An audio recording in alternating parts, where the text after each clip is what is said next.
बहुत सारे ऐसे एस्पिरेंट हैं जो कि सिविल सर्विसेज प्रीलिम्स एग्जामिनेशन 2026 के लिए भी तैयारी कर रहे थे। अब शायद उनको एक राहत की सांस मिली होगी कि अब वो फोकस कर सकते हैं प्रीलिम्स 2026 पे।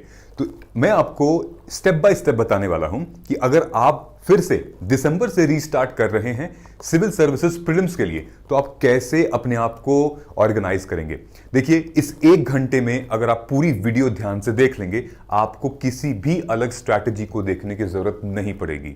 आई नो कि ईपीएफओ का पेपर कुछ लोगों का अच्छा गया है, कुछ लोगों का अच्छा नहीं गया है। जिनका अच्छा गया है या नहीं गया है, इंपॉर्टेंट यह है कि आपको एग्जाम ओरिएंटेड कंटेंट पढ़ना है। आई नो कि ईपीएफओ के एग्जाम में इस बार ट्रेंड चेंज हुआ है। सोशल सिक्योरिटी से क्वेश्चंस आए, लेकिन लेबर लॉ से क्वेश्चन नहीं आए। जनरल साइंस कंप्यूटर अवेयरनेस से क्वेश्चन थोड़े टफ पूछे गए थे। फिर इंग्लिश काफ़ी टफ पूछी गई थी स्टैंडर्ड के हिसाब से।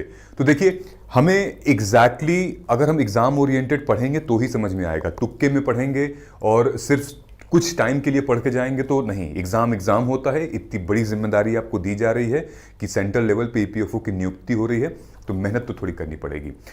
आप ध्यान से सिविल सर्विसेज के लिए तैयारी करिए। अब फोकस करिए, अब अगले 6 महीने में प्री का एग्जाम कैसे तैयारी करेंगे, मैं आपको इस वीडियो में बताने वाला हूं। और मैं लेकर चलता हूं आपको डायरेक्टली लैपटॉप पे, जहां बड़े सारे स्टूडेंट्स ऑलरेडी ज्वाइन कर चुके हैं हमें, जो कि एग्जाम देकर आए हैं ईपीएफओ का, और या भी सिविल सर्विसेज की तैयारी कर रहे हैं, प्री निकालना चाहते हैं। उनके साथ बैठ के हम लोग स्ट्रैटेजी डिस्कस कर रहे हैं। आप भी सुनिए और फिर आप भी सेम चीज फॉलो कर सकते हैं अपने एग्जाम को एग्जाम ओरिएंटेड प्रिपेयर करने के लिए। चलिए। सर मैं ये पूछ रही थी सर, करंट अफेयर्स ऐसे कैसे सर मतलब स्टार्ट करेंगे करंट अफेयर्स। सर एक चीज और मुझे पूछनी थी, जैसे सर ये अभी तो टाइम बहुत कम बचा है मतलब एक तैयारी करने का सर, मतलब इतने सारे टॉपिक सर जैसे कैसे कवर करें। सर 7 to 9 क्लासेस है ना सर, मतलब मंडे या वेनसडे क्लासेस है ना सर, 7 to 9। 6 महीने में तैयारी हो सकता है। टाइम होगा उसको। प्रीलिम्स और मेंस दोनों के लिए हाफ हाफ डिवाइड करना होगा, या फिर केवल अभी प्रीलिम्स का करेंगे। मेरा ऑप्शनल पेपर 1 कंप्लीट है, एथिक्स थोड़ा बचा है और करंट अफेयर से बिल्कुल नहीं हुआ है, तो मतलब आगे कैसे। प्री कैसे स्टार्ट करें, क्योंकि नेक्स्ट टारगेट हमारा प्रीलिम्स है। हमारे पास अब से लेकर और मई तक के बीच में ये महीने हैं, ये हमारा रोड मैप है। इन महीनों से हमें गुजरना है, starting from December which is starting tomorrow, then January, Feb, March, April में। Is it enough to clear prelims? I would say yes. How many days are there? There are 170 days, almost 170 days। Okay, 170 days में आपके पास अभी तो winter season शुरू भी नहीं हुआ है, और ये एग्जाम जो है वो समर्स के पीक में है। ओके, सो यस, ये जर्नी है, लेकिन ये जर्नी बहुत ही ज्यादा आपसे एफर्ट मांगेगी। अल्टीमेटली 170 दिन बचे हमारे पास। अगर मैं प्रैक्टिकल बात करूं, तो अगर आप फुल टाइम एस्पिरेंट हैं, तो बेयर मिनिमम अगर मैं आपसे 8 घंटे की आउटपुट मांग रहा हूं, आउटपुट समझ रहे हो ना, एकदम एग्जैक्टली जहां से आपका प्रोडक्टिविटी निकल कर आएगी। आप 10 घंटे बैठिए, 12 घंटे बैठिए, 14 घंटे बैठिए, बहुत अच्छा है, बट आपका आउटपुट अगर जीरो है तो फिर बैठने का कोई मतलब नहीं है। तो मैंने क्या किया है कि full time aspirant daily 8 hour का एक एवरेज स्टडी प्लान लिया है, और उसको 170 से डिवाइड कर दिया है। You only have 1360 hours left. Okay, और अगर आप ज़्यादा दे पा रहे हैं तो बहुत अच्छी बात है, लेकिन ये 1360 घंटे आपके लाइफ में हैं प्री प्रिपेयर करने के लिए, एग्जाम देने के लिए। नाउ जो वो जॉब वाले हैं, जो कॉलेज में हैं, मैंने उनको 5 से मल्टीप्लाई किया है। 850 घंटे हैं आपके पास टोटल। 850, 170 में से 5 से मल्टीप्लाई करेंगे, you only have 850 hours. If you want you can give more in weekends, but on an average this is 850 hours left. Okay, so ये मैं किस लिए दिखा रहा हूं, ताकि पता चले कि हमारे पास आखिर कितने सीरियस हमको होना चाहिए। हमारे पास टाइम बिल्कुल लिमिटेड है। ओके, लेकिन अभी भी क्या हो सकता है इसमें, बिल्कुल हो सकता है इसमें। डेली अगर 1% भी अगर हम अचीव करेंगे अपने टारगेट को, तो आप प्री आते आते एकदम अपनी सिचुएशन चेंज कर देंगे। 170 डिग्री आपकी सिचुएशन चेंज हो जाएगी। कुछ स्क्रीनशॉट्स मैंने लगाए थे जब 2025 में हमारे स्टूडेंट्स ने प्री क्लियर किया था। नाउ एक चीज खुद से प्रॉमिस कर लेते हैं आज इस सेशन में कि टीपीएलपी, ये टीपीएलपी क्या होता है? This is going to be my last prelims. This prelims is my last prelims. Okay ये अपने दिमाग जहन में बैठा लो कि मुझे ये प्रीलिम्स लास्ट देना है, क्योंकि एक अर्जेंसी की नीड क्रिएट होगी. ओके तुम अगर अपने ब्रेन को बोलोगे ना मेरे पास ऑप्शंस हैं, तो वो अल्टीमेटली ब्रेन इस वाले अटेम्प्ट में तुम्हें हरा देगा. ये मैं नहीं है, ये स्टडी बता रही है और देख लेना, प्रूफ है. ऑप्शनल को जरूर टच करेंगे, बाकी चीजें आपकी प्री के बाद भी हो सकती हैं. एथिक्स भी हो सकता है, ऐसे भी हो जाएगा, society, post independence, world history, लेकिन ये ऑप्शनल सब्जेक्ट नहीं होगा.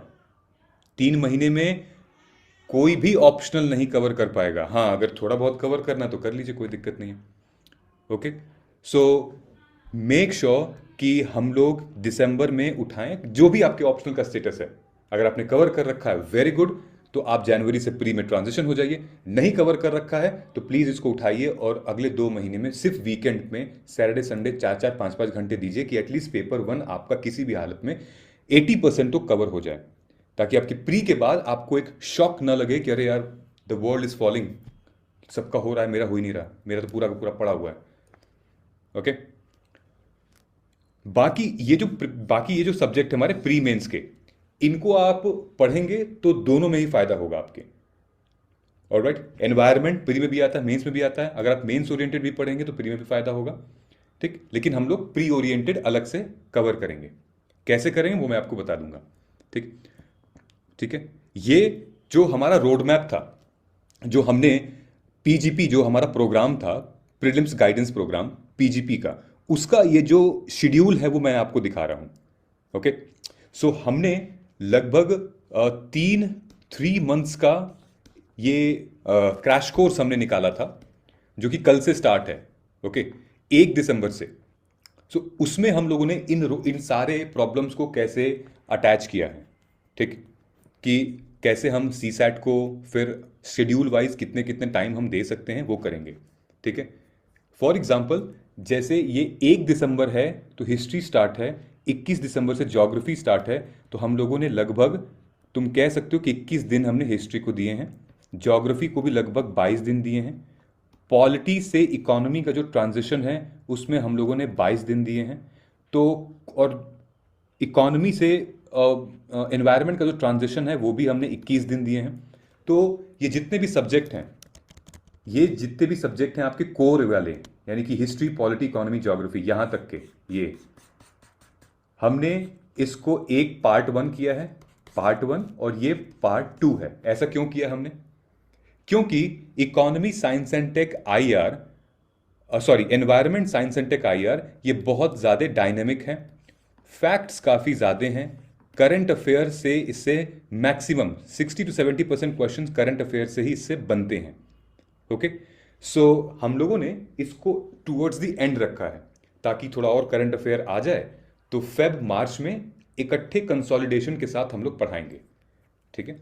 बाय द टाइम ये वाला जो फेज पार्ट 1 है, हिस्ट्री, पॉलिटी, ज्योग्राफी, इकोनॉमी, ये हमारा क्या है, ये स्टैटिक है, कंसेप्ट है, थियरी है और फाउंडेशन है हमारा. ओके सो दोनों ही पार्ट इक्वल इंपॉर्टेंट है. ऐसा नहीं कि आप इस पार्ट को पढ़े और इस पार्ट को नहीं पढ़े तो होगा. लेकिन जिस बच्चे की भी फाउंडेशन में पकड़ है, समझ रहे हो क्या कह रहा हूं, जिस बच्चे की भी फाउंडेशन पर पकड़ है, इन चारों सब्जेक्ट पर होल्ड है, उसके हाथ में प्री मतलब कोशिश, मतलब ये है कि एटलीस्ट वो स्टैटिक पे अपना डिपेंड कर सकता है. एक्चुअली क्या है, करंट अफेयर जो है, यहां पे आप करंट अफेयर से जीत नहीं सकते. Current affair is too much. हालांकि मेरे पास उसके लिए थीम है, प्लान है, स्ट्रैटेजी है, हम उसको और करेंगे, लेकिन इसको तो करना ही है 100%. हमें इसके लिए, यानी कि इस सेक्शन के लिए, हिस्ट्री, पॉलिटी, इकोनॉमी, ज्योग्राफी के लिए होल्ड अच्छा रखना है. ओके एक बार कंसेप्ट समझ लिया, बस उसके बाद उसको समझने की जरूरत ही नहीं, बस प्रैक्टिस करिए. ऑलराइट सो ये एक पूरी डिटेल प्लान है, और ये प्लान हमने क्या किया है, जैसे मैंने आपको बताया 1360, 850, मैं आपका सिर्फ 100 घंटे लूंगा. 100 घंटे का मतलब ये है कि हमारे इस बैच में 50 क्लासेस होंगी, 50 + 52, 53 क्लासेस होंगी, और हम लोग सिर्फ और सिर्फ 100 आवर्स लेंगे। जो शेड्यूल हमने बनाया है वो इस तरीके से बनाया है ताकि आप बीच में रिवीजन भी कर सकते हैं। ओके, उससे पहले आपको ये दिखा दिए, देखिए ये आपको अगर देख सकते हो ये शेड्यूल है हमारा। लेक्चर 1 1 दिसंबर को मंडे, वेंसडे और फ्राइडे, यानी कि हर हफ्ते के मंडे, वेंसडे और फ्राइडे MWF में आपके प्री ओरिएंटेड ये सेशंस होंगे। और मैं आपको ये भी बता देता हूं, this is not your traditional coaching institute session. इसका एग्जाम्पल अगर जानना है इसमें क्या किया जाएगा, मैं अभी आपको 2 मिनट के अंदर बताने वाला हूं कि कैसे अप्रोच होगी हमारी। ठीक है, जैसे बच्चों ने कमेंट किया है ना कि समझ में नहीं आता प्री के क्वेश्चन, कैसे हम एग्जामिनर क्यों ऐसे क्वेश्चंस पूछता है, कहाँ से ऐसे क्वेश्चंस पूछता है, वो इस पूरे सेशन में ये आप देख रहे हैं। 2 लेक्चर के बाद एक टेस्ट पे डिस्कशन है, फिर 2 लेक्चर के बाद टेस्ट पे डिस्कशन है, फिर 2 लेक्चर के पास टेस्ट पे डिस्कशन है। ठीक है, सो हर 2 या फिर यहां पे हम लेक्चर्स भी लेंगे, डिस्कशन भी करेंगे टेस्ट के ऊपर। लेक्चर ये नहीं है कि आपको पढ़ाया जाएगा बैठ के कि चलो एंशिएंट इंडिया क्या है, चलो हड़प्पन सिविलाइजेशन क्या थी, महाजनपदा में क्या हुआ था, वैदिक पीरियड में क्या हुआ था। भाई हम ये सब नहीं बताएंगे आपको, समझ रहे हो? हम ये बताएंगे कि इन सारे टॉपिक्स में से तुम्हें क्या पढ़ना है, तुम कैसे इन टॉपिक्स को एग्जाम ओरिएंटेड पढ़ो, ताकि क्वेश्चन आए तो तुम्हें ये ना लगे कि अरे यार ये तो मेरे नोट्स में ही नहीं था, मैं कहां से क्वेश्चन सॉल्व करूं। मैक्सिमम स्टूडेंट्स की जो डाउट है वो ये रहता है कि सर ये जो क्वेश्चन है मैं लगा ही नहीं पा रहा हूं, मेरा नोट्स तो ऐसे बना ही नहीं है, मैं अपने नोट्स से ये क्वेश्चन का आंसर तो सॉल्व ही नहीं कर पा रहा। ओके, सो एग्जैक्टली हम लोग क्या करने वाले हैं इसमें, यही करेंगे। ठीक है, और सारी क्लासेस जो हैं वो शाम को ही हैं, शाम को 7 बजे से लेकर 9 बजे तक, 7 to 9 PM, कभी कभी 9:30 बज सकता है। ओके, अब हम लोग आते हैं कि 16 साल के PYQ हम लोगों ने प्रीवियस ईयर क्वेश्चन पेपर को, अब हमारी टीम बड़ी है, लास्ट ईयर मेरी टीम छोटी थी तो हमने सिर्फ और सिर्फ 10 साल का किया था और स्टूडेंट से मैंने 5 साल का करवाया था। मैं आपको वो डेटा दिखाता हूँ। ठीक है, लेकिन अब हमारी टीम बड़ी है और आप लोगों के सपोर्ट से हमने कंटेंट रिसर्च टीम बैठाई, तो 16 साल के 2010 से लेकर 2025 तक के PYQ को हमने डिकोड किया है, उसमें से हाई प्रायोरिटी टॉपिक निकाला है। अब वो टॉपिक दिखता कैसे, ये देखिए। PYQ से क्या होगा, कैसे कर सकते हैं प्रीवियस ईयर क्वेश्चन पेपर से। ये तो मीम सबने देखा होगा कि तू समझा नहीं बेटा, तू नहीं समझा। लिटरली हमने सही से सब समझा नहीं है यूपीएससी को। यू नो कि 99 तो नहीं, फिर भी 90% एस्पिरेंट्स इस एग्ज़ाम में बस इसलिए आ जाते हैं कि चलो हमारी कोचिंग इंस्टीट्यूट हमें बताएगी क्या करना है, चलो वो हमें बताएगी कि कैसे इस एग्ज़ाम को पाएं। लेकिन जब हम क्लास में जाते हैं तो हमारे पास लेक्चर्स होते हैं, है ना, लेक्चर पढ़ाया जाता है, फिर फैकल्टी से बात ही नहीं होती है। So there are so many things involve in it. Okay, देखो अब ये सबसे पहले एग्जाम्पल मैं आपको दिखा रहा हूं। ये है ट्रैप 1 यूपीएससी का एग्जाम। आपको क्या लगता है कि ये मल्टीपल चॉइस क्वेश्चन, यूपीएससी का एग्जाम आपको ट्रैप 4 ऑप्शंस में से वो आपको ट्रैप में डाल रहा है। अगर ये ट्रैप हम आइडेंटिफाई कर लिए तो फिर आप जीत सकते हैं ये गेम। लेकिन इस ट्रैप को आइडेंटिफाई करने में आपको मतलब लिटरली बादाम खाना पड़ेगा और ध्यान से सुनना पड़ेगा। करना कैसे है, ध्यान से सुनो।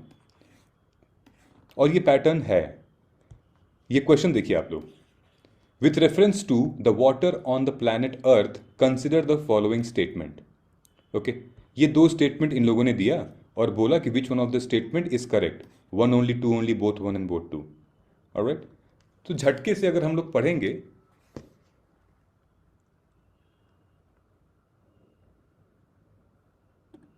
इसको पढ़ेंगे तो थोड़ा कंफ्यूज हो जाएंगे, क्लैरिटी नहीं आएगी। तो यहां क्या बोल रहा है कि the amount of water in the rivers and lakes is more than the amount of ground water. Okay, दूसरा स्टेटमेंट क्या कह रहा है कि the amount of water in polar ice cap and glacier is more than the amount of ground water. PYQ की analysis करते कैसे हैं? अब इन दोनों क्वेश्चन में एक ट्रैप है। क्या ट्रैप है? अब लास्ट ईयर मैंने अपने स्टूडेंट से बोला था, तो उन लोगों ने अपने कॉपी पे हैंड रिटन किया था, ठीक है। तो मैंने बोला था कि देखो ईयर लिखना PYQ का, फिर लिखना कि सिलेबस क्या था, सिलेबस कौन सा, मेंस का सिलेबस। तो ज्योग्राफी के मेंस के सिलेबस में लिखा हुआ है डिस्ट्रीब्यूशन ऑफ की natural resources and water bodies, ठीक है। ये ओशनोग्राफी का है, वाटर सरफेस ऑन अर्थ। यहां मैंने बोला था उसको लिखने के लिए कि इनकरेक्ट ऑप्शन लिखना, क्वेश्चन मत लिखना, इनकरेक्ट ऑप्शन लिखना। तो ये वहां पर इसमें इनकरेक्ट ऑप्शन क्या है, ये वाला इनकरेक्ट है। मैंने उसको बोला था कि यहां पे इनकरेक्ट ऑप्शन लिखना, उसने लिखा। फिर मैंने बोला कि यहां पे वो लिखना जो इस इनकरेक्ट ऑप्शन का सही है। तो जब आप देखोगे यहां पे लिखा हुआ है the amount of water in the river and lake is more than the amount of ground water, जो कि गलत है, उल्टा होना चाहिए कि the amount of ground water is greater than the amount of water in river और lake. समझ रहे हो ट्रैप कहां पे है? यूपीएससी बस फेरबदल कर रही है।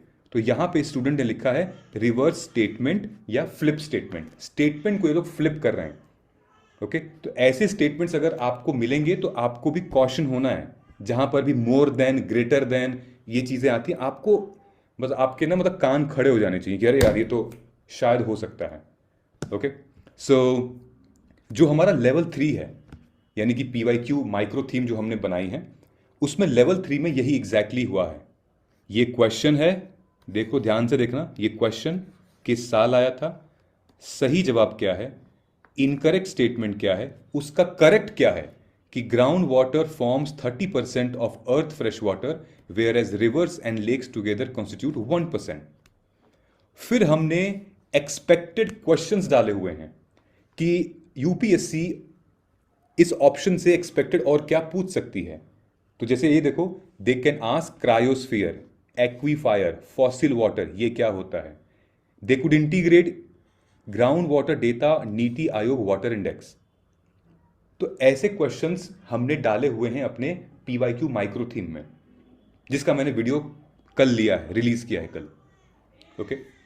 दूसरी चीज, दूसरा ट्रैप, ये 2022 में क्वेश्चन आया, ध्यान से देखिएगा। ये पीक बता रहा है और ये माउंटेन बता रहा है। पीक नमचा बरवा घरवाल में, नंदा देवी कुमाऊं में, नोकरेक सिक्किम में, ओके।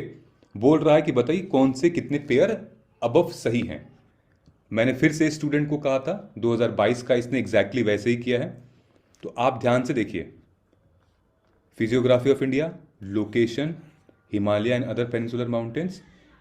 रॉन्ग स्टेटमेंट इसने यहां लिखा है, नमचा बरवा और नोरिक रॉन्ग है, यानी कि ये और ये रॉन्ग है। तो क्या हम सिर्फ यही रहेंगे ये रॉन्ग है? हम ये जानने की कोशिश नहीं करेंगे कि भाई इनके किस माउंटेन के ये पीक हैं फिर? तो यहां पे इसने लिखा हुआ है, इसका सही जवाब ये है, नमचा बरवा जो है वो part of Assam eastern section of greater Himalaya, और नोकरेक जो है वो सिक्किम में नहीं है, वो मेघालय में है, ठीक है। तो देखिए ये हमारे लेवल 3 के नोट्स हैं PYQ के। क्या लिखा है इसमें? 2 ओनली ऑप्शन ठीक है, और पार्ट 1 पेयर 1 गलत है, पेयर 3 गलत है। क्यों गलत है? लिखा हुआ है गारो हिल्स मेघालय सिक्किम में नहीं है ये। और फिर एक्सपेक्टेड क्वेश्चन है कि क्या पूछ सकते हैं लोग आपसे। ये नोकरेक में जो बायो रिजर्व है, बायोस्फीयर रिजर्व है, क्या पता उससे क्वेश्चन पूछ सकते हैं।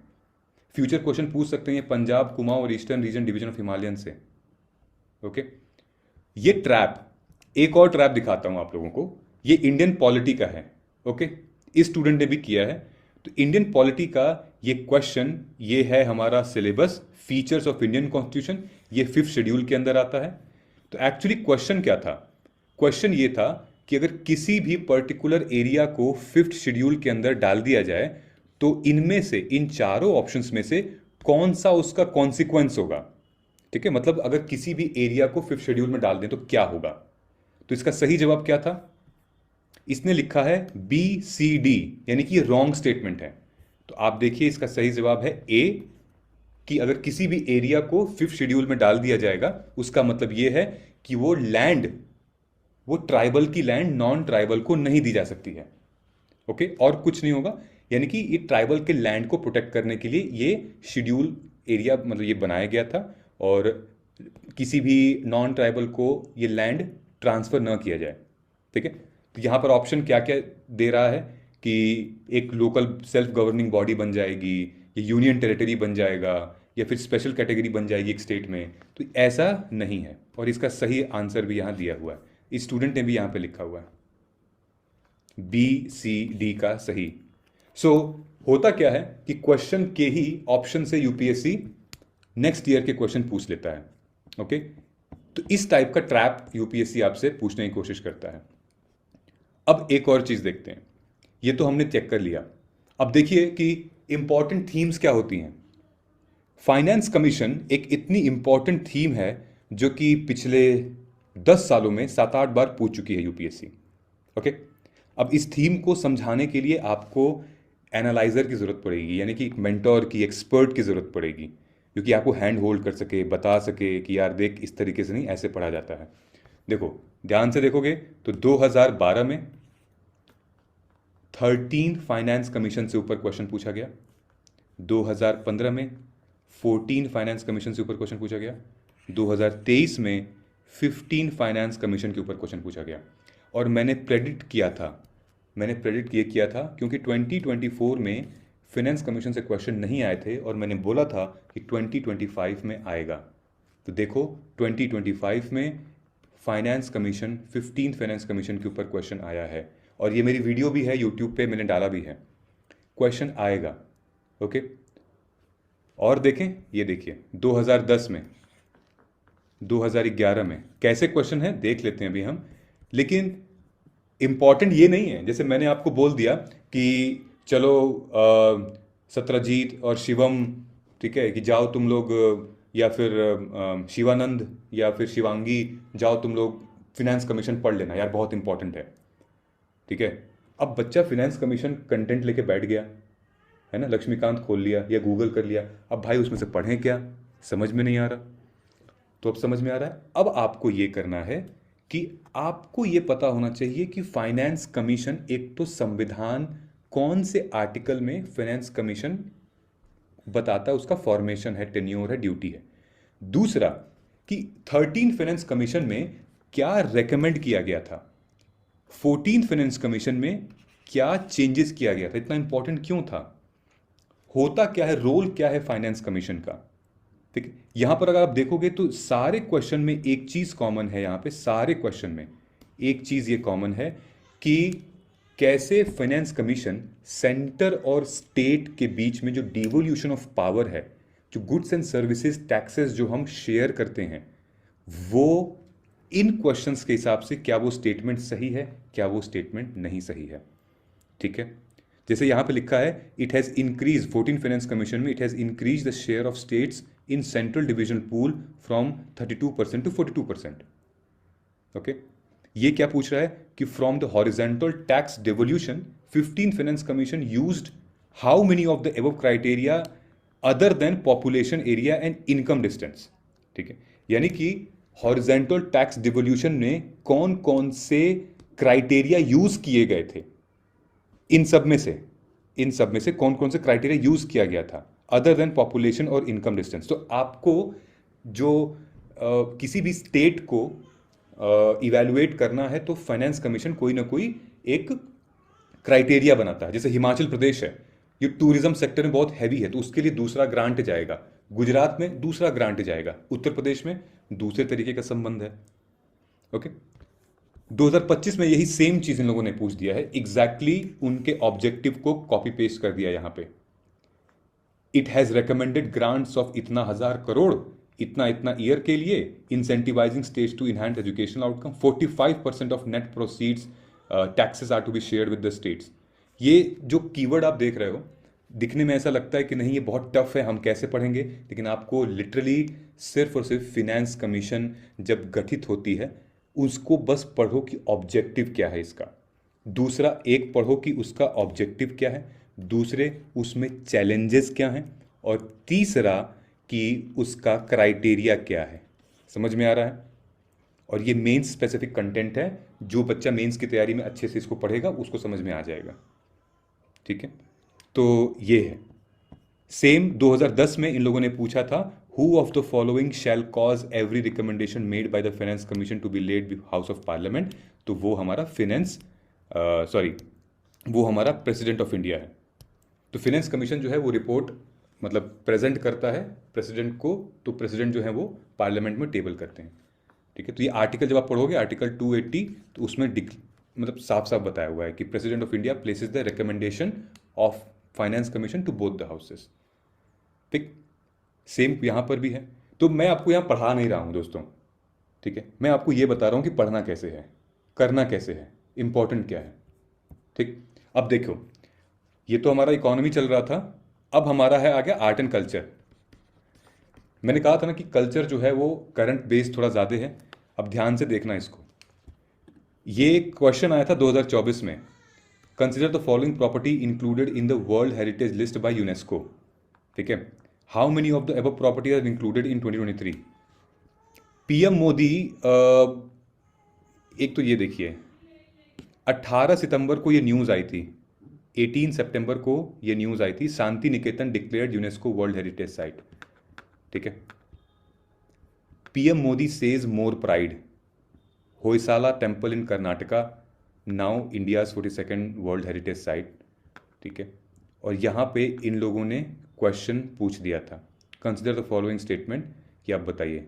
तो होयसाला और Shanti Niketan was included in the world heritage site, that was in the current affair।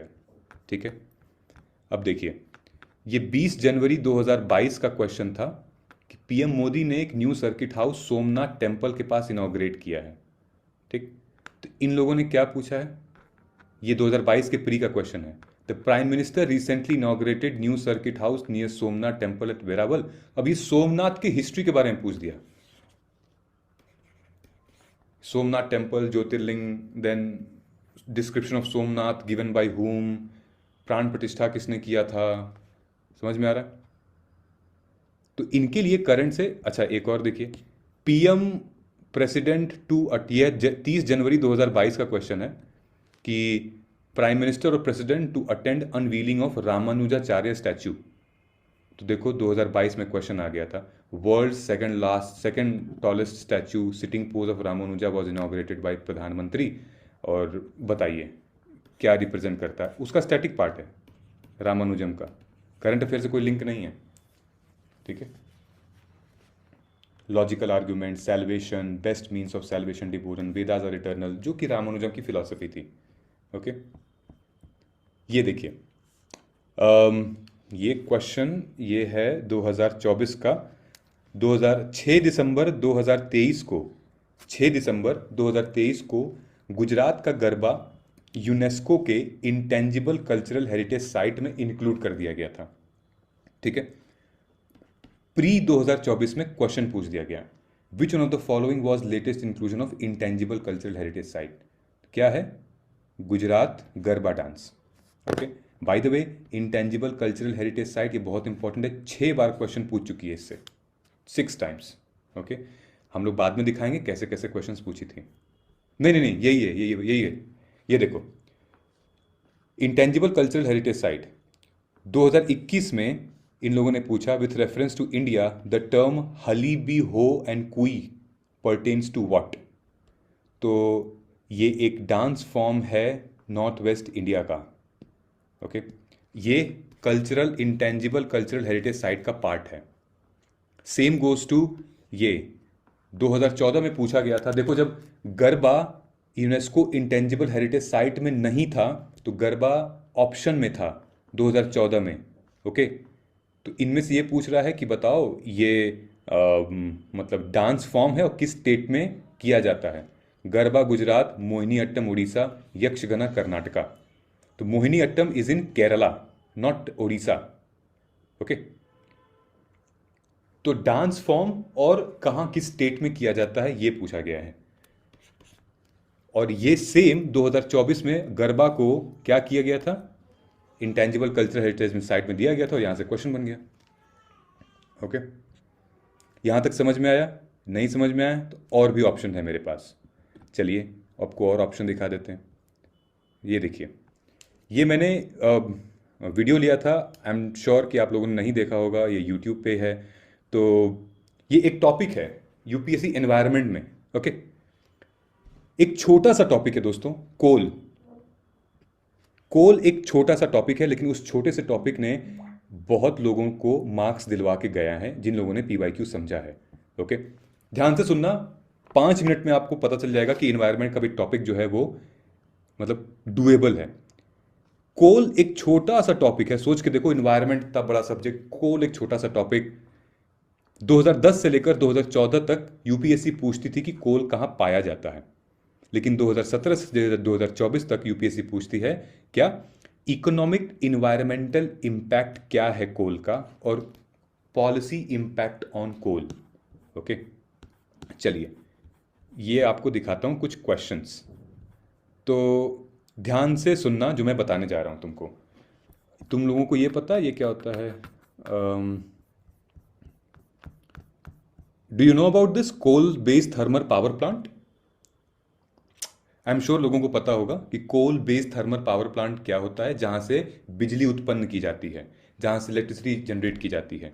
ठीक है, तो ये coal based thermal power plant है जो कि लगभग नदी के किनारे रहता है, और मतलब जब कोयला की माइंस को कोयला ले जाते हैं हम लोग, इस यहाँ टावर में बर्न किया जाता है, फिर इस फर्नर में बॉयल किया जाता है, फिर स्टीम किया जाता है, तो स्टीम करते टाइम पे पानी की ज़रूरत पड़ती है, और जब पानी की ज़रूरत पड़ती है यहाँ टरबाइन काम करता है, एंड देन धीरे धीरे इसको इलेक्ट्रिसिटी में कन्वर्ट किया जाता है।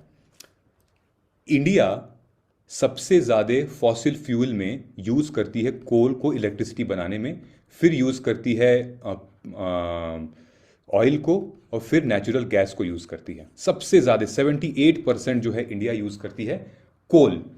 ठीक, ये मैं नहीं कह रहा हूं, ये डेटा कह रहा है, आप मेरी बात मत मानिए, ये डेटा कह रहा है 74%। और इस कोल को जलाने से कार्बन डाइऑक्साइड सबसे बड़ा एमिशन है, सबसे बड़ा एमिशन है कोल को जलाने में। ओके, तो कोल 73%, ऑयल 22% और नेचुरल गैस इतना परसेंट। ठीक है, और इंडिया जो है पूरे एशिया में सेकंड नंबर पे सबसे ज्यादा कार्बन डाइऑक्साइड रिलीज कर रहा है, कॉन्ट्रीब्यूटर है। उसके बाद फिर चाइना आता है नंबर 1 पे। ठीक है, तो carbon dioxide emission from fuel combustion, fuel में कौन सा, कोल आएगा, फिर ऑयल आएगा, फिर नेचुरल गैस आएगा। इतना समझ गए? चलो अब क्वेश्चन देखो। तो यूपीएससी क्या चाह रहा है कि बच्चों को पता हो कि हमारे एनवायरनमेंट में कार्बन डाइऑक्साइड का सोर्स कहां से आ रहा है, क्यों इतना यूज किया जा रहा है। ध्यान से सुनना मेरी बात को। Okay, coal based thermal power plant 2023 में, ओके,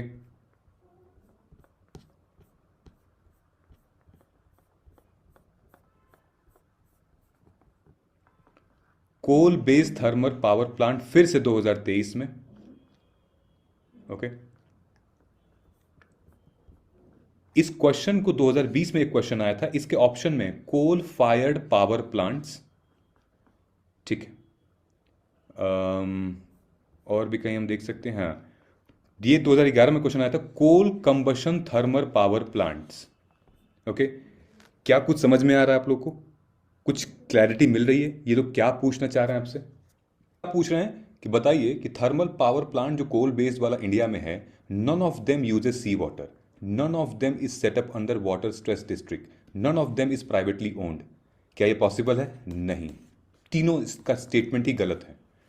ठीक है, आपने अभी देखा ना कि कोल पावर प्लांट सी वाटर के पास है, और कुछ कुछ तो ऐसे हैं जो कि डिस्ट्रिक्ट के आजू बाजू हैं, दिल्ली में ही आजू बाजू हैं कई सारे, और कुछ कुछ तो प्राइवेटली ओन्ड हैं। ठीक है, तो ये लोग ये जानना चाह रहे हैं आपसे एग्जामिनर। फिर और देखते हैं, और क्वेश्चन आपसे क्या पूछा था, ये कि विच of the following statement regarding the mercury pollution. तो अब आपसे ये जानना चाह रहे हैं वो कि कोयला जब जलाया जा रहा है इस थर्मल पावर प्लांट में, तो उसका जो रेजिड्यू है, जो प्रोडक्ट निकल कर आ रहा है, वो प्रोडक्ट में कौन कौन से गैसेस हैं, वो प्रोडक्ट में कौन कौन से हार्मफुल मटेरियल हैं। तो मर्करी पोल्यूशन। ठीक है, तो आपका क्वेश्चन क्या है, coal based thermal power plant can cause mercury pollution? बिल्कुल yes, it can. Gold mining as well. Okay, अच्छा एक और चीज आपको दिखाते हैं। यहां पे ये क्वेश्चन 2023 में आया था, लेकिन उससे पहले भी मर्करी पोल्यूशन पे क्वेश्चन आ चुका था। कैसे? ये क्वेश्चन देखिए, coal ash contains arsenic, lead and mercury. Coal fire power plant release sulphur dioxide oxides of nitrogen into environment. ठीक है, तो ये दोनों स्टेटमेंट सही हैं। और ये high ash content is observe in coal, I mean ये तीनों स्टेटमेंट सही हैं, सॉरी। ठीक, तो यहां पर 2020 में इन लोगों ने पूछा कि कौन कौन सी गैसेस रिलीज होती हैं, ठीक है, और कौन कौन सा कंटेंट निकल कर आता है। और फिर यहां पे इन लोगों ने सेम चीज मरकरी पूछ ली। तो आप देख रहे हैं लिंक, दोनों चीजों पे लिंक है, coal based thermal power plant and then जो कोल ऐश में क्या क्या मटेरियल निकल कर आता है। फिर यहां पे भी पूछा which of the following is emission from coal combustion thermal power plant. अब देखो ये पूरा का पूरा क्वेश्चन और ये स्टेटमेंट, क्या तुमको नहीं लगता कि एक ही है? Coal based thermal power plant releases sulphur dioxide oxides of nitrogen into environment. ठीक है, और इसमें भी यही पूछा है क्या एमिशन निकलता है, carbon dioxide oxides of nitrogen and this thing hydrogen, sorry sulphur. Same statement यहां से निकल कर आ रहा है आपको। तो एग्जामिनर बार बार आपसे ये जानना चाहेगा ना भाई। And there are many things जो कि मैं आपको इसमें दिखा सकता हूं, लेकिन हमें पकड़ना ऐसे ही है इन चीज़ों को। Okay, now lot of students जिनका डाउट था कि टेस्ट सीरीज कितनी लगाऊं, ठीक है, तो बहुत लोग जो हैं वो लगाते रहते हैं, ठीक है। उनके दोस्त कहते हैं कि भाई मत लगा, लेकिन वो कहते हैं कि नहीं भाई तू पकड़, मेरे को तू पकड़, मैं नहीं जाऊंगा लगाने, ठीक है, लेकिन फिर भी लगाते रहते हैं। तो ये शायद आप हो सकते हैं। Don't be this. Test series कितनी लगाऊं? देखो हमारे इस जो प्रोग्राम हमारा है पीजीपी जो कल से स्टार्ट है, उसमें ऑलरेडी हम 4000 प्लस एमसीक्यूज डाल रहे हैं, जिसमें सेक्शनल बहुत इंपॉर्टेंट है।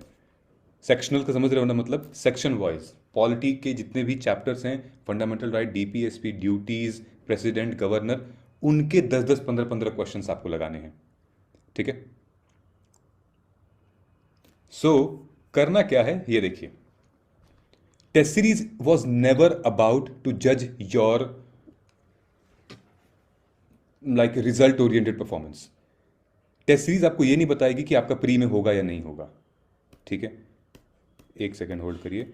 टेस्ट सीरीज से आपको 2-3 चीजें निकालनी है। क्या निकालनी है? नंबर 1, एक तो टाइम मैनेजमेंट करना सीखना है।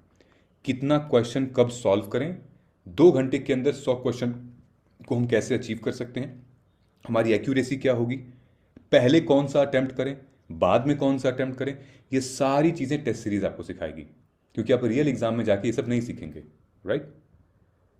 दूसरी चीज आती है यहां पर आपका understanding mistakes you are doing, identify.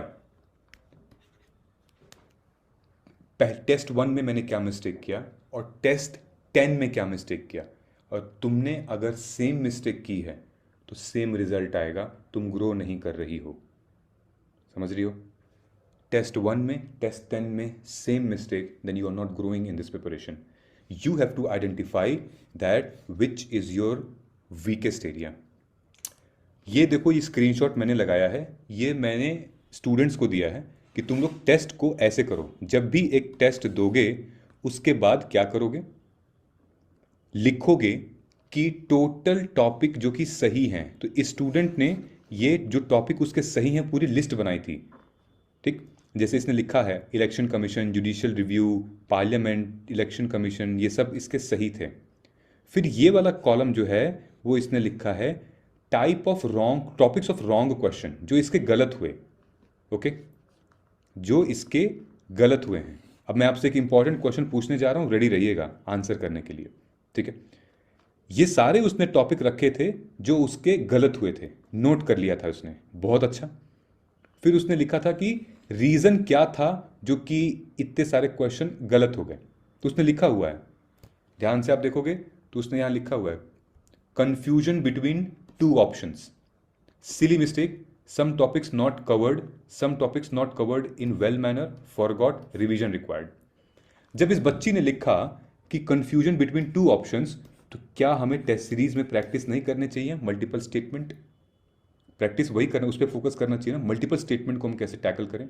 ठीक है, some topics not cover, immediately फिर आपको उसको कवर करना है। ठीक है, some topics not covered in well manner, मतलब कि आधा अधूरा आपने कवर किया है। फॉरगॉट, तो फिर रिवाइज करिए। और यहाँ तो लिखा ही आपने रिवीजन रिक्वायर्ड है। ओके, अब आप मुझे ये बताइए कि जब स्टूडेंट्स मुझसे पूछेंगे कि भैया मैं रिवीजन कैसे करूं, तो तुम बताओ मैं उनको क्या जवाब दूं? मैं उनको जवाब दूंगा कि जाओ तुम ये रिवाइज करो या जाओ तुम ये रिवाइज करो? बताओ।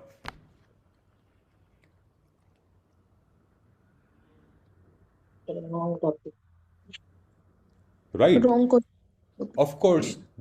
द सेकंड वन, देखो ये तो तुम्हारा ये तो तुम्हारा सॉलिड है ना, ये तो तुमको आ रहा है, तुम्हारा स्ट्रेंथ है ये, तुमको इसको रिवाइज करने की जरूरत नहीं है। हाँ, तुम कभी 15-20 दिन बाद एक और टेस्ट दे देना और फिर देखना कि कितना सही, लेकिन इमीडिएटली तुमको इस पे काम करना पड़ेगा। This is called TR, targeted revision.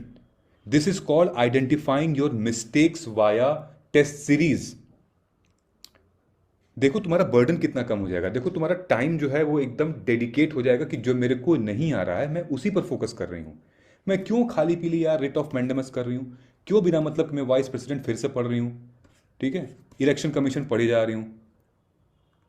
This is a waste of time, this is a waste of talent actually, and ये फिर गलत है ये।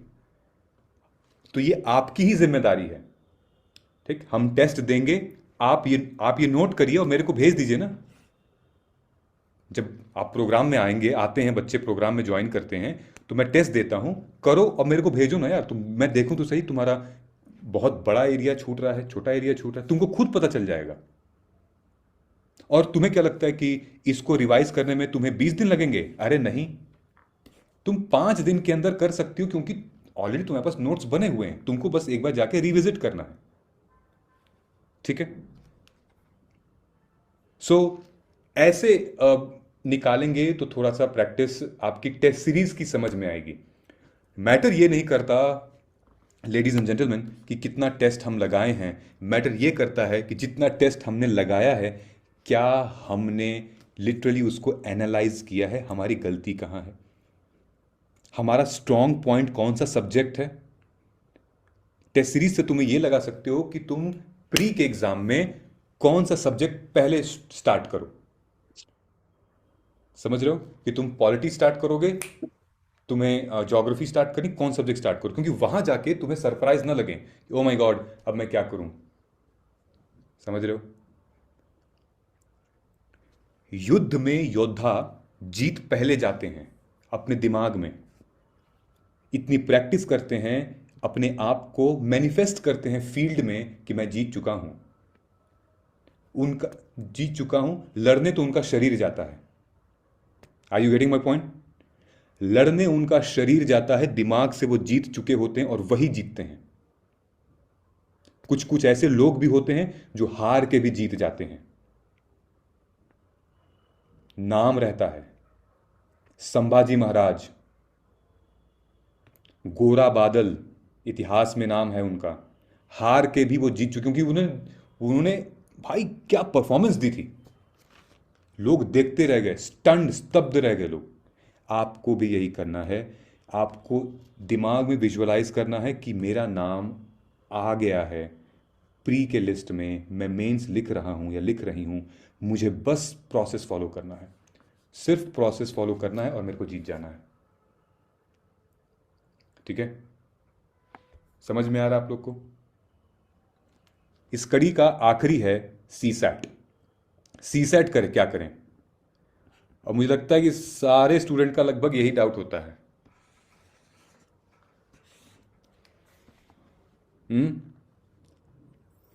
भाई इतना दुख है, ये दुख खत्म काहे नहीं होता भाई? इतना इतना इतना, एक तो एक IAS का एग्जाम दे रहे हैं, ऊपर से GS है, और फिर सीसैट। कभी कभी तो लगता है कि इस पेपर को होना ही नहीं चाहिए था भाई, जिंदगी मस्त रहती। क्यों? ऐसा नहीं है कि ये पेपर नहीं होता तो आपकी ज़िंदगी मस्त रहती, एग्ज़ाम देते नहीं। तो देखिए सीसैट को हम लोग करेंगे कैसे। आई डोंट नो लोगों ने आपको कैसे बताया है, लेकिन जो जो चीज़ें मैंने आपको ऊपर बताई हैं, GS के PYQ, GS का जो टेस्ट सीरीज़ है वो कैसे करें, इसको भी आपको एग्जैक्टली वही पैटर्न पैतरा फॉर्मूला अपनाना है। ओके, सेम चीज़ आपको अपनानी है। ऑलराइट, मैं आपको दिखा रहा हूँ। देखिए, ये जो प्रोग्राम हमने डिस्कस किया था ना ऊपर, ये वाला कहाँ गया था यार, ये दिस प्रोग्राम, ये कल से स्टार्ट हो रहा है। हाँ, कल से स्टार्ट हो रहा है, 1 तारीख है। और दिस इज दी, कहाँ गया, ये विवेक सर से आप लोग कनेक्ट कर लीजिएगा। ओके, दिस इज दी उसका,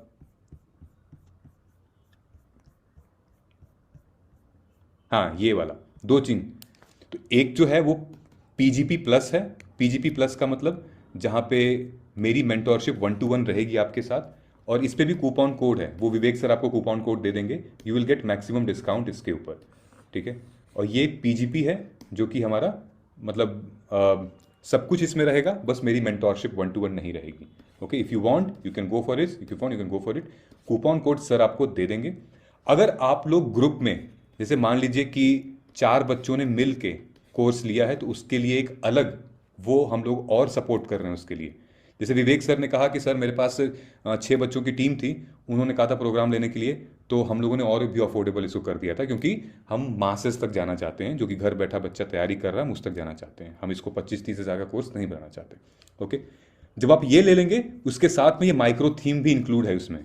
लेकिन अगर आपको सिर्फ माइक्रो थीम लेनी है तो ये अभी भी इस कोड को यूज़ कर सकते हैं। कल तक का ये टाइम है, आपको सिर्फ 499 में मिल जाएगा ये। ओके, ये माइक्रो थीम की मैं बात कर रहा था। ऑलराइट, एनीवेज, सो अभी ये जो सीसैट का है, ये देखिए,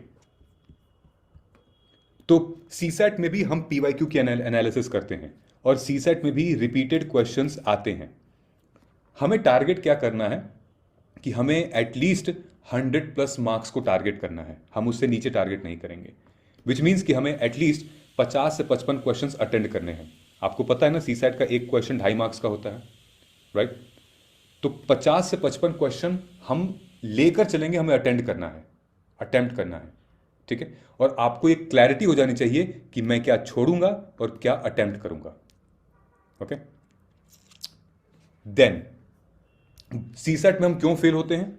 क्योंकि एक तो हम इग्नोर कर देते हैं, हम उसको लाइटली लेते हैं, लास्ट में प्रिपेयर करेंगे, फिर बस कॉम्प्रिहेंशन कर लेते हैं, स्ट्रैटेजी नहीं होती है, फिर हम एनालाइज नहीं कर पाते हैं अपनी कमियां को और पीवाईक्यू को, और फिर हम टॉपर्स के टॉक्स के भरोसे रहते हैं कि वो लोग अपने कुछ नोट्स वगैरह दे दें तो गाड़ी आगे बढ़ सकती है। अरे आजकल तो कहते हैं ना कि भगवान के भरोसे भी नहीं बैठना चाहिए, क्या पता वो हमारे भरोसे बैठा हो। ठीक है, कि तू कुछ कर तो मैं करूंगा, लेकिन आप कह रहे हो भगवान आप ही कुछ कर दीजिए तो हम करते हैं, तो ऐसी गाड़ी नहीं चलती है। ठीक है, देखो, कॉम्प्रिहेंशन तो मैं हटा दे रहा हूं, लॉजिकल रीजनिंग और क्वांट 3 सेक्शन होते हैं सीसैट में, right? Logical reasoning LR, maths यानी क्वांट, और रीडिंग कॉम्प्रिहेंशन। ठीक है, तो कॉम्प्रिहेंशन तो मैं अभी हटा दे रहा हूं। 2 इंपॉर्टेंट चीज जो कि लॉजिकल रीजनिंग और क्वांट। तो देखिए, हमने क्या किया है, data representation, sorry data interpretation, ठीक है, जो हमारा LR का एक पार्ट है। ठीक, तो LR या क्वांट का पार्ट है हमारे, तो बेसिक मैथ्स है ये। ठीक है, डेटा रिप्रेजेंटेशन का, जिसमें कि आपसे क्वेश्चंस पूछे जाते हैं, pie chart, bar graph, x और वाई, ठीक है, टेबल के फॉर्मेट में, average, percentage, ratio and proportion. ठीक, तो आप डेटा इंटरप्रिटेशन से अगर इन सारे सेक्शंस को प्रिपेयर नहीं कर रहे हैं, प्रैक्टिस नहीं कर रहे हैं, तो आप इस एग्जामिनेशन के लिए फिर गड्ढा खोद रहे हैं अपने लिए सीसैट में। ठीक है, करो, अब पता चल गया है ना क्या क्या आता है, तो करो इसको। हमने क्या किया था, रीजनिंग, अच्छा रीजनिंग का ये टेबल मैंने लगाया हुआ है। ओके, ये एनालिसिस है कि 2015 से लेकर 2024 तक, 25 की मैंने नहीं डाली अभी, 24 तक कितने क्वेश्चंस किस किस सेगमेंट से आए थे। ओके, तो ये स्टेटमेंट वाले हैं, ये डायरेक्शन है। आप देखो 50 क्वेश्चंस आए हैं data arrangement and ranking. Okay, 19 questions आए थे डेटा इंटरप्रिटेशन, जो कि अभी हमने टॉपिक देखा है। ऑलराइट, बात ये नीचे कॉम्प्रिहेंशन का ये अलग सेक्शन है, वो हटा दीजिए। ठीक, ये देखिए ये सारी चीजें हैं, cubes, puzzle, blood relation, syllogism, alpha numeric. ये तो जिसकी प्रायोरिटी ज्यादा है उसको कवर हमें करना है, ज़्यादा क्वेश्चंस प्रैक्टिस करने हैं उसके ऊपर। ओके, और हमें दिमाग ये लगाना है कि भाई किसी भी तरह करके मेरे 50 क्वेश्चंस ठीक हो जाएं सीसैट में। ओके, अब जैसे ये मैथ्स का है, मैथ्स में भी हमने ये निकाला है कितने सारे क्वेश्चंस हाई प्रायोरिटी वाले टॉपिक हैं। जैसे ये देखो 72 टाइम्स क्वेश्चन पूछा गया है नंबर सिस्टम से। सो भाई मैं बुद्धू हूँगा अगर मैं ये नहीं पढ़ूंगा नंबर सिस्टम। बार बार क्वेश्चन पूछा जा रहा है, बार बार नंबर सिस्टम से। फिर numbers and equation formation 44 questions पूछे गए हैं। ठीक है, परमुटेशन कॉम्बिनेशन से 27। देन उसके बाद ये परसेंटेज और क्लॉक एंड कैलेंडर, तो आप ये लगा लो कि ये 1 2 ये 3 4 5 ये आपके हाई प्रायोरिटी टॉपिक्स हैं। भाई इनको मैक्सिमम प्रैक्टिस करना, यही तुमको दे के चले जाएंगे अच्छे क्वेश्चंस और तुम सीसेट का क्वांट तुम्हारा सॉल्व हो जाएगा। राइट, इसमें प्री की तरह हमें पूरे करने नहीं है कि भाई हमको 100 मतलब लेकर आना है पूरे में से पूरा, हमें क्वालिफाई होना है। तो आप हर सेक्शन में से यानी क्वांट से लॉजिकल रीजनिंग से उस टॉपिक को उठाएंगे, रिपीट रिपीट रिपीट उसी को प्रैक्टिस करेंगे, आप स्ट्रांग होंगे उसमें।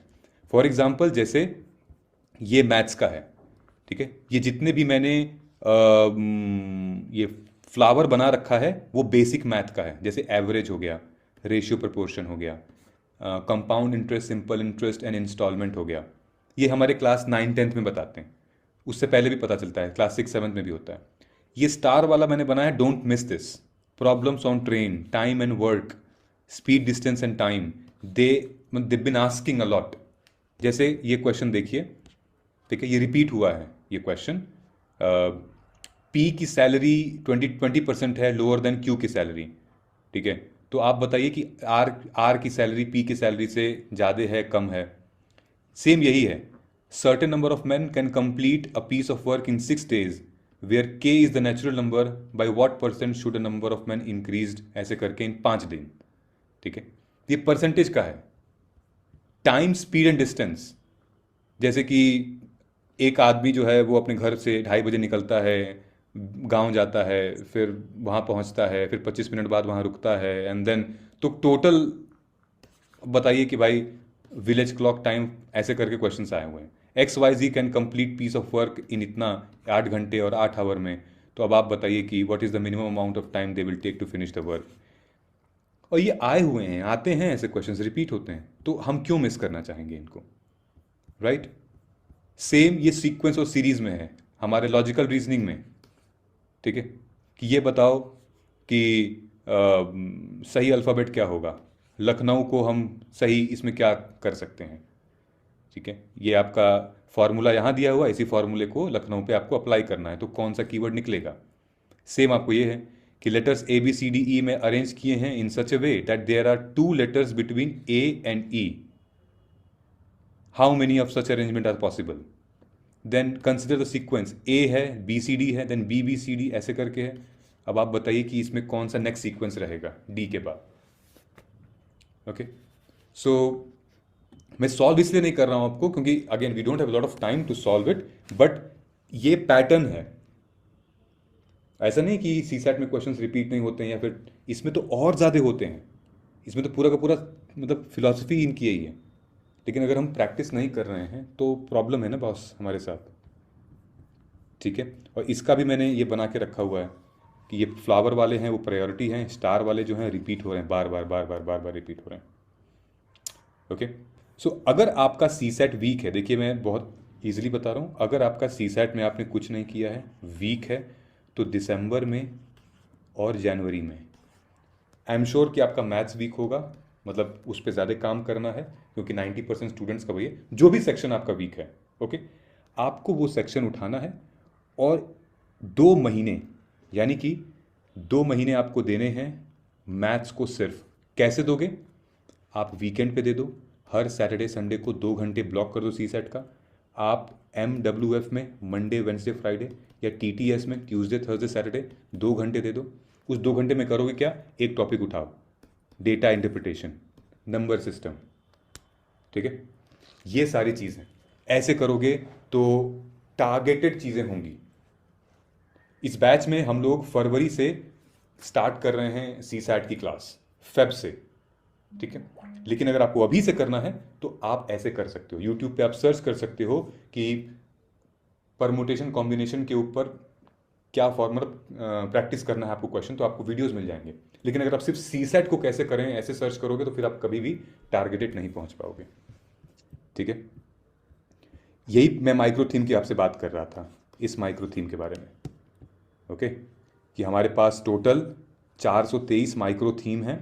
हमने 2010 से लेकर और 2025 तक के PYQ की एनालिसिस की और ये देखा कि पॉलिटी में 76, हिस्ट्री में 77, ऐसे करके इतने ही टॉपिक को हमें अगर हम पढ़ लेंगे, अच्छे से पढ़ लेंगे, रिवीजन, रिपीट, MCQ कर लेंगे, तो आप अपना नाम प्री के रिजल्ट में देख सकते हो और आप मेंस लिख सकते हो।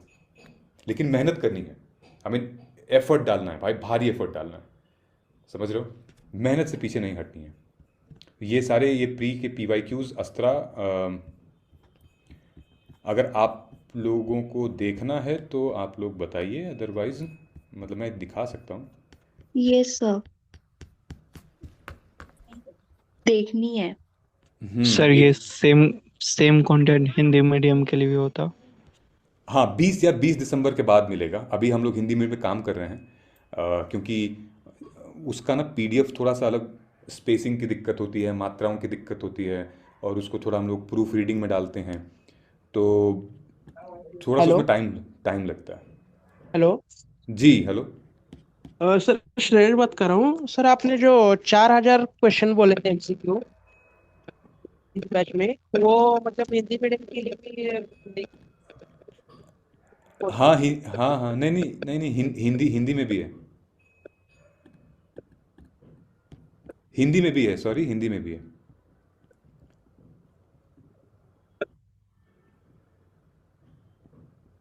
ओके गाइज, मैं आपको दिखा रहा हूँ स्क्रीन शेयर करके, 1 सेकेंड।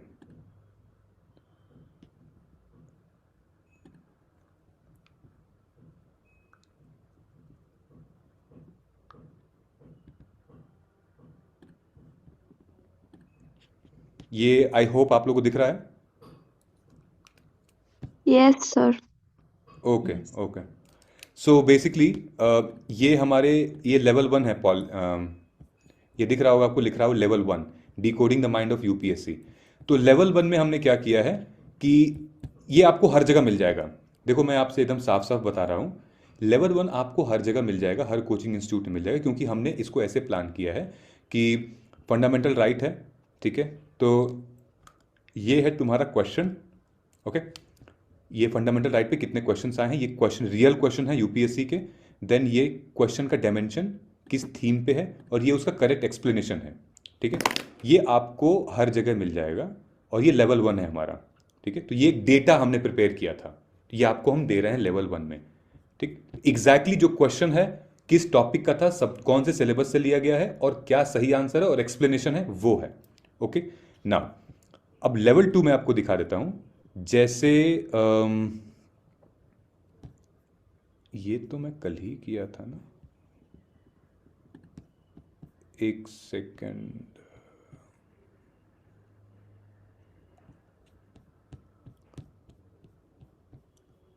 हाँ सॉरी, ये हमारा आ गया पॉलिटी। अब अगर आप देखेंगे ये आ गया हमारा लेवल 2, ओके। लेवल 2 में क्या है, ध्यान से अगर आप देखो तो इसमें, अरे नहीं आपको स्क्रीन नहीं दिख रही है ना, रुको,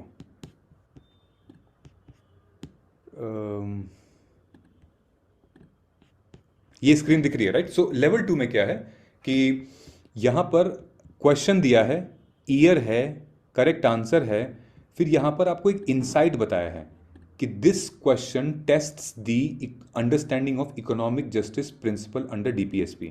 और फिर हमने बताया है एग्जामिनर का लाइकली फोकस क्या है, मतलब जैसे क्वेश्चन पूछ रहा है कि under the Indian constitution concentration of wealth violets what, तो जो सही आंसर इसका B है, it violets the directive principles of state policies, ठीक है।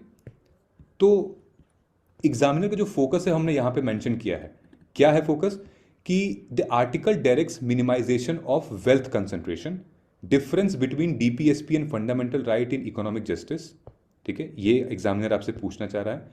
फिर कह रहा है कि how does article 39C operate, तो ये आपको पढ़ना है कि 39C है क्या।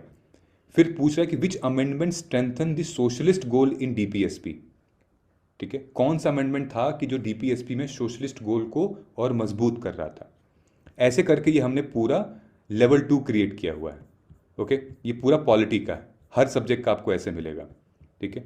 ये क्वेश्चन है, सही जवाब, देन इनसाइट्स, उससे क्या पता चलेगा, कैसे एग्जामिनर आपसे पूछना क्या चाह रहा है। ओके, नाउ लेवल 3 में आपको दिखा देता हूँ।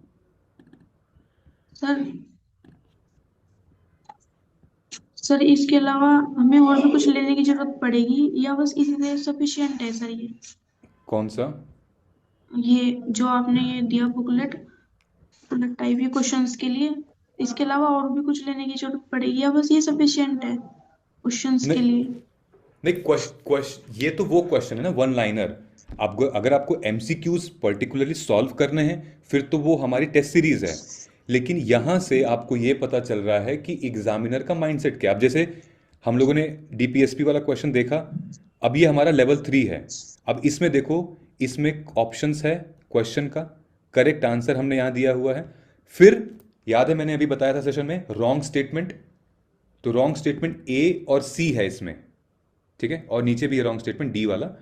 तो ये रॉन्ग क्यों है, और possible angle for the next prelims, ये हमने टैब बनाया हुआ है, यानी कि अगले प्रीलिम्स में यूपीएससी इस क्वेश्चन से क्या एक्सपेक्ट कर सकता है आपसे। तो ये लोग लिखा हुआ है यहाँ पे, आर्टिकल 39B और C क्या है, यूपीएससी कनेक्ट कर सकता है, प्रियम्बल से क्वेश्चन पूछ सकता है यहाँ पे, ठीक है, वो इकोनॉमिक जस्टिस के बारे में बात कर सकता है यहाँ पे, ठीक है। तो ये डिटेल में मेंशन किया गया है, अगर आप देखेंगे यहाँ पर भी वो क्वेश्चन है, तो ठीक है। तो ये लेवल 3। अच्छा, उसके बाद मैंने आपको ये दिखा देता हूँ मैं हेलो। आपको। हाँ बताइए।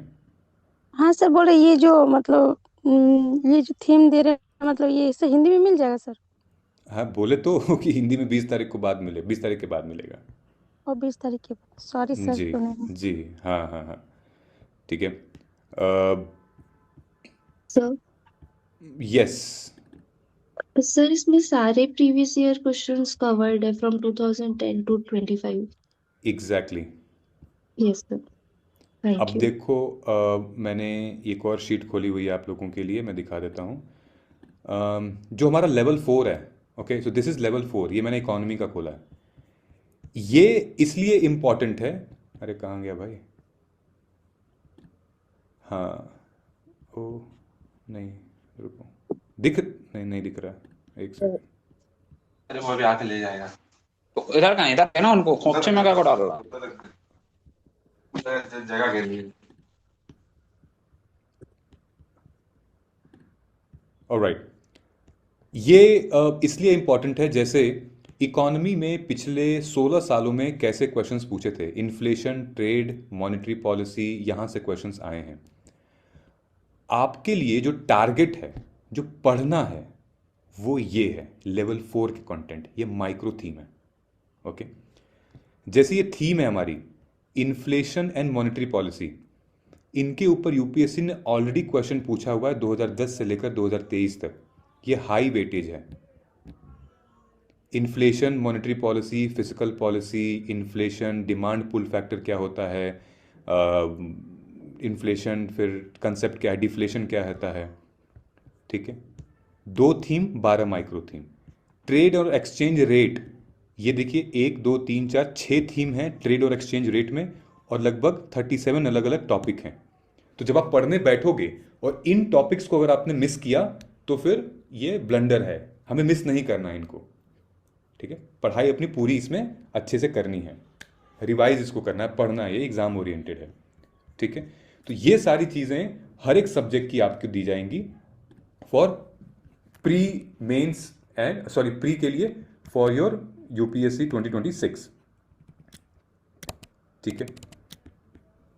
सर हाँ जैसे बताइए। मैं प्रीवियस ईयर के लिए एक बुक लेनी थी जिससे कि प्रीवियस ईयर क्वेश्चन सोल्व कर सके, तो यही है ना सफिशिएंट फिर तो प्रीवियस ईयर के लिए?